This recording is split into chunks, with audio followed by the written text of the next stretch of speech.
This project is all about painting figures. I'm going to do a series of these figures in work, rest and play, just to see if we can really take on the challenge of doing figures in an exciting way, so that we can bring them into paintings, whether they be landscapes or street scenes or whatever, just to see if figures can add to your painting repertoire. So here we have yours truly digging with a fork, garden fork, and it's all about movement. And rather, what I don't want you to do is trace this figure. You can print off this picture, and obviously that would be one way of producing a copy. But what I want to try and do is do something better than that. So we're going to look at the movement, and I've tried to make the movement here fairly expressive, so we can look at this different shapes, the way the head's tilting, the line of the back, the legs, etc. And the key thing, I think, is going to be finding all the sort of pivotal points. You can add a log, by the way, as well. Just a note, when I dig, when I do any gardening, this dog has his nose in it, right in it. You can see. I have to be very careful not to hurt him, but he's very keen, so we can't discourage him. If you want to put him in, fantastic. Anyway, we have got pivotal points, which are basically the joints of the body, so ankles, knees, hips, etc., etc. Let's work out where they all go. So I'm going to just try and sketch this loosely on exactly the same scale. So this is an A4 photograph, and I'm going to do it on half of this A3 sheet I've got on this pad, so I'm going to use half of it over here. So we've got the head, and you can start with the head, which is the traditional way. You don't have to, you can start in the middle, but let's just start with the head to do the traditional way. And to start with, we're just going to look at it as a circle and get it roughly proportionate. And from the middle of the circle, it's quite a good idea to visualise a plumb line. That's a straight line that goes down from the middle of the head. And rather than just visualise it, I thought, for your benefit, let's draw it. So I've got a ruler here. I'm going to put it in a vertical position. It doesn't matter where you put it exactly, but let's just aim, so roughly the middle of the head here. And I'm going to draw a line on my photograph, and then you can see that it passes through my toes down here, but it misses out the rest of the body. So let's draw a plumb line on here. I'm just going to do it freehand on the paper, just dropping it down so we get it roughly the same length. So we know it goes through the toe of the hand here, it doesn't pass that. But the other great thing about a plumb line is we can also use it to measure off. So if you want to think of the head as, we can take the head either vertically, sort of, well, it has a tilt, but take the line through the head like that, or you can take it here. It doesn't really matter, but it's a question of consistency. That is the unit of measurement for this figure. How many heads high is it when it's in this digging position? And remember, we want to capture the movement of the digging. So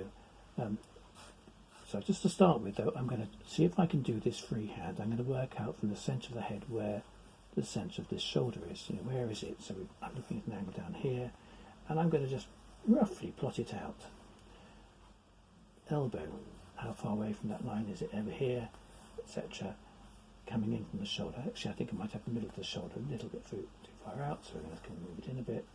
Elbow is pretty much beneath it, down here. And you can just transfer these measurements over. I've got another pivotal point here. The wrist of the far hand goes just behind that, so we can hint at that. This wrist comes down here, quite close to the line, so we can see where my watch strap is. So there we are at that point. And you can, if you're doing this really carefully, you can actually measure this off and scale it. But let's just see initially if I can get it right just by doing it freehand. So we've got a wrist in here, the knee right next to it. So right down here, again coming close to the plumb line. Ankle, now from the knee to the ankle it actually comes in a bit, like so. So the ankle coming in closer to the plumb line here, and we've got the toe, which actually is overlapping. So I've done this series of circles. What's missing? Well, we haven't got the hips in yet, so let's do that.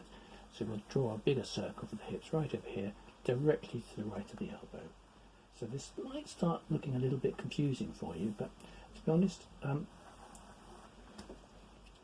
when we start connecting it up, it will make sense, and it also gives you the freedom to manipulate and move things around. So just so we know where we're working from, I'm going to put a mark in for the collar here. I'm going to just draw the slope of the back, and then from the shoulder across here it turns down to here. I'm going to ignore the arm to start with, just follow this through to the down to the knee, coming through here. Actually, we've got the other leg I haven't put in yet, so I'll do that as well in a minute. To the knee to here. So that, I think I've got the hip joint a little bit too low because of that slope. Do you see what I'm doing? I'm just doing tiny adjustments as I go. That brings the hip up a little bit. To there. Just looking at the top of the head, maybe I could have got that fraction higher. But a fraction. Anyway, that's okay. So we're to there, and then we've got to come down roughly to the ankle, and we've got the foot here and the angle of the boot. So we're starting to get a figure. You can do this exercise, by the way, in any medium. I've got a watercolour pad here, and I might use watercolours, but then maybe I'll put some acrylics on it. I might even use pastels. I'm not going to dictate what you use. It doesn't really matter. Let's get some free drawing in, and then you can use colour. You can use crayons, you can use felt tip pens, anything you like.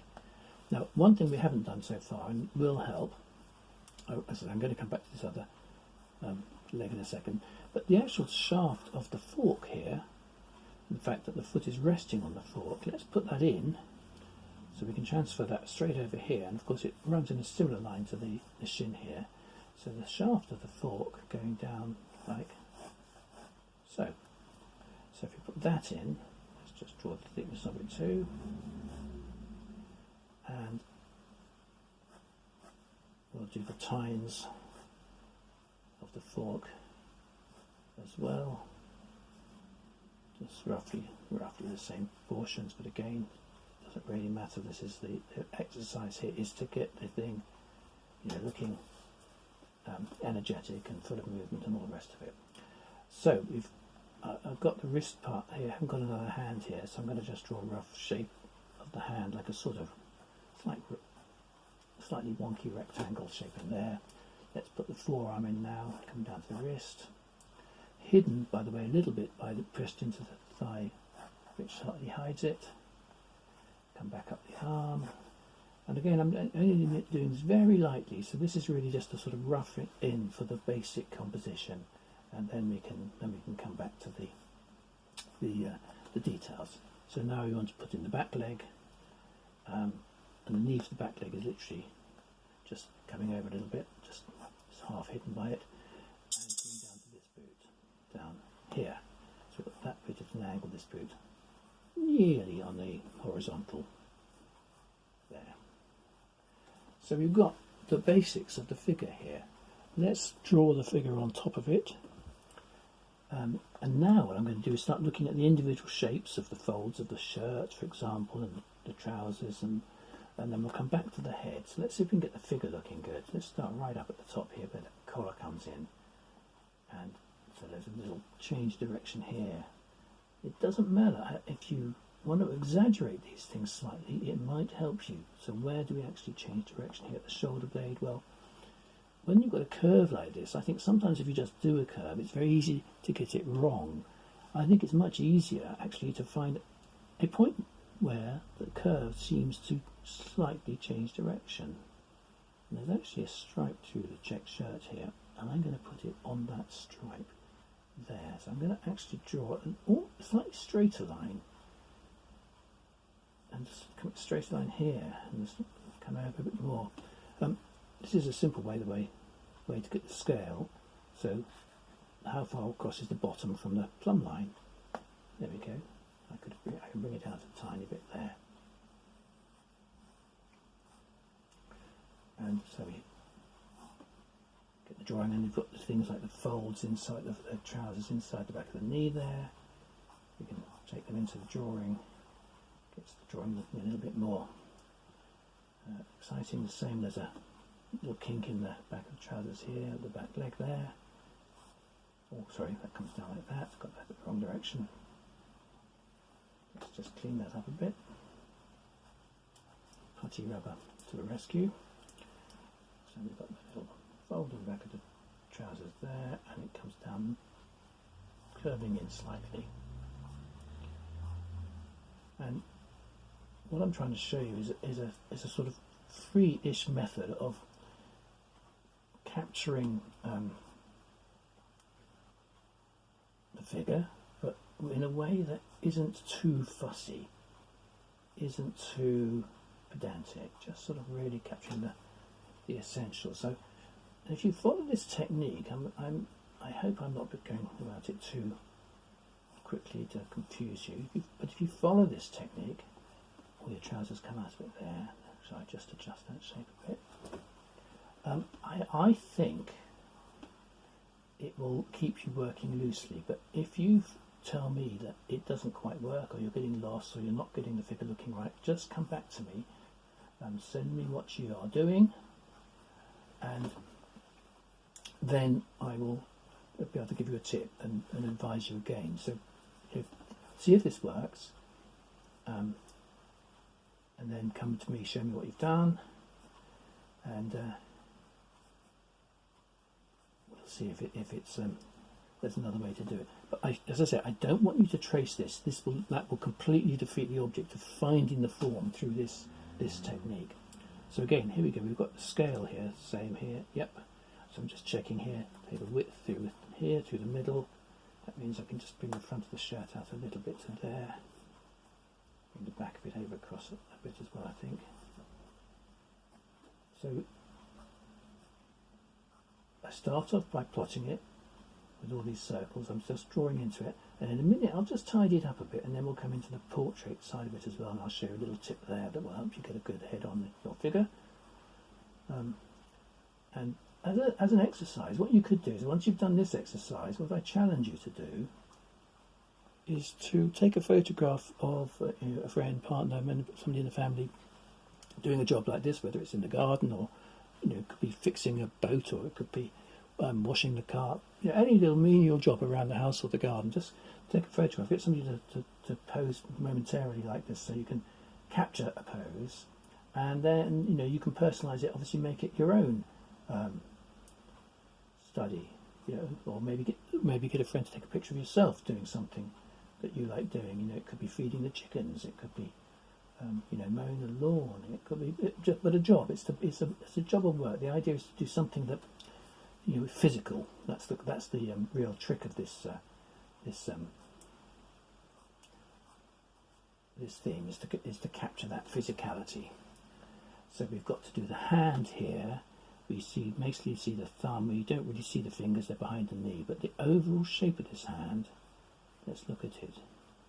It's like a sort of bent parsnip or something like that. So let's just see if I can draw it. It comes out to the thumb joint, goes down through to the thumb, and then got the finger here. So it's a sort of, let's simplify it a little bit. Let's put the thumb in now.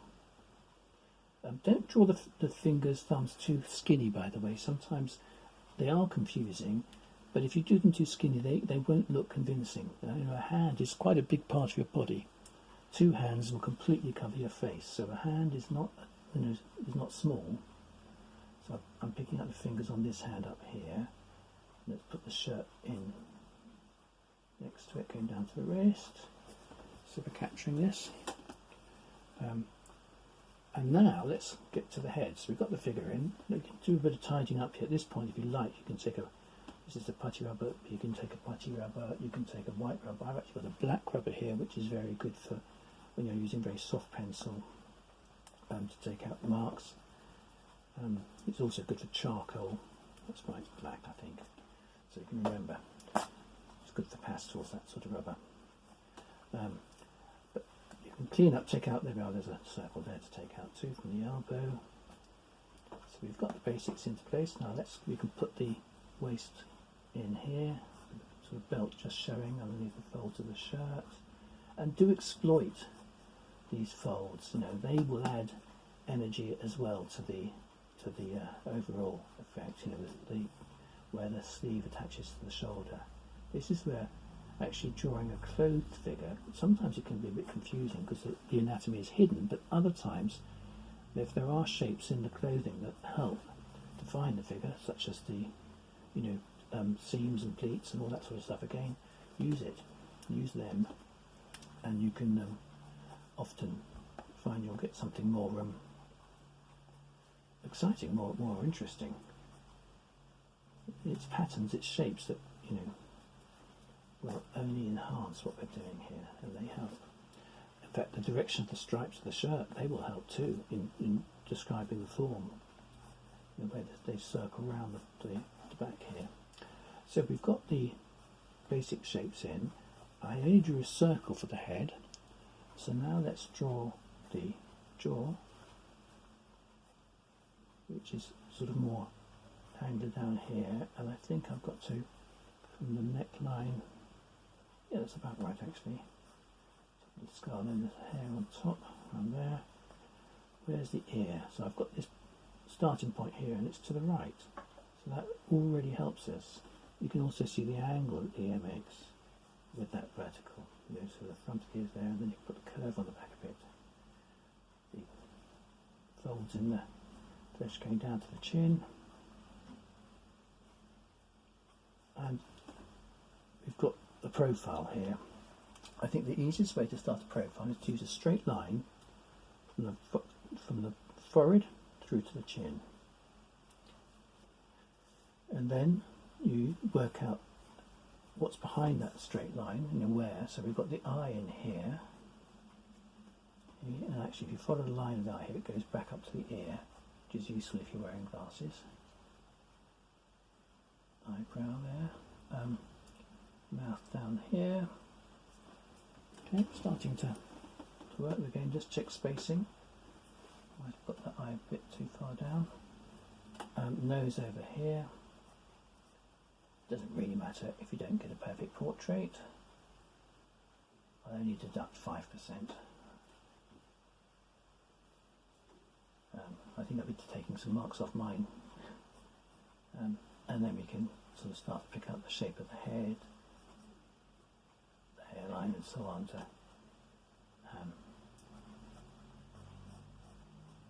I think I've moved the eye a little bit too far towards the chin, so let's just check the spacing of that. I'm going to measure it, actually the middle line of the eye from the collar there.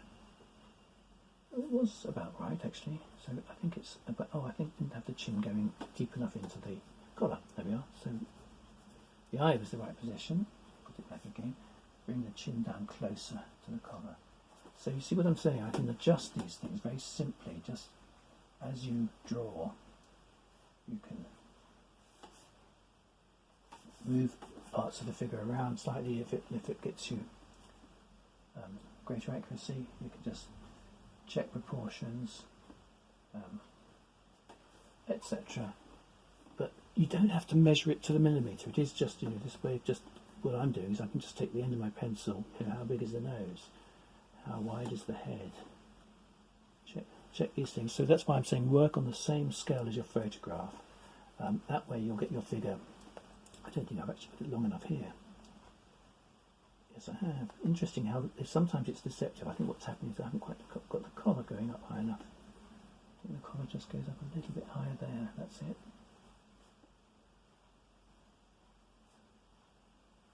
So little things that can make it look slightly wrong. It's surprising what tiny adjustments like that can do to make a figure more convincing. So there we go. We've got the essentials into place. We can start shading it and carry on as a drawing, or we could paint it. So as I'm going to paint it, I'm just going to clean it up a little bit, and then we're going to come back in another video and put some paint on this, and maybe incorporate some background as well, maybe include a dog as well. I think the key thing is to capture movement energy. So what I'm going to do with the paint is to work it quite freely, hopefully in the same way as I've started off with the drawing of it. So let's just see if I can make sure this drawing is accurate. I've actually got a pocket in here. Going to pick it out because it helps. Pick that curve out and say the direction of the stripes, that sort of thing. Roughly, we can do a sort of simpler version of the check shirt just to create something that puts a bit of pattern into the study. Make the bottom a bit bigger. Oh yes, got to get it. Where is it? Again, just little touches. So there we are. It's all ready for action. I could put some of the background in, but maybe I'll just do an impression for the background. Those of you that want to do a dog, I would actually start in the middle and try to work out, when you put more than one figure in, whether it's an animal or another figure, what you want to do is just check that you're getting the levels correct so that they look like they actually are next to each other. So the dog's bottom is level with my wrist, so that's where I start the dog off there, and I can just draw the figure like that. The head is level with my ankle, so I can draw a circle for the head here. I can put a nose on it. Let's move it over so you can see what I'm doing. So I've just got a little move out of the way, slightly hidden by the broccoli plant here. But anyway, we can add a tail coming across. He's actually closer than I'm drawing him. Maybe I'll move him slightly over because it's a little bit too close. So we'll just move him slightly over for health and safety reasons, quite obviously. But so here's the head. Again, it's a circle, and then we add a little sort of flower pot shape for the nose. Yes, coming out here. He's a collie, by the way, just in case anybody was not sure. Just a little white paw there. There's actually another little bit of paw half hidden down here, just a tiny bit. And we've got lots of white fluffy bits here, and we've got a shadow just where the collar comes in up there, but it's not obvious, so you can hint at that or you can slightly hide it. But there we go, we've got the basic doggish shapes. Tail, and the tail sort of curling around a bit. He's got a white tip. But I think that adds a bit of fun, actually, having a dog, a sort of vertical dog next to the digging. And of course, where the fork goes into the ground, we could have some sort of shapes and put some, clods of earth, etc., and make it a little bit more dynamic. Think of the subjects like this that have been painted famously in history. Millet, not A-I-S, Millet, E-T, M-I-L-L-E-T, Millet, French painter, used to paint the most beautiful studies of people digging or planting stuff in the fields or gathering in the crops. Van Gogh, or Jan van Gogh, should I say, used to do exactly the same. He loved painting the paysans, the peasants, working away. It was a very powerful subject, and really done well, makes a stunning painting. So lots of examples of people painting this, and think also of the great Victorian painting of called Work. I'll get it from my Victorian Pre-Raphaelite book and show you at the start of the next video. Thank you for watching this one. See you in video number 2.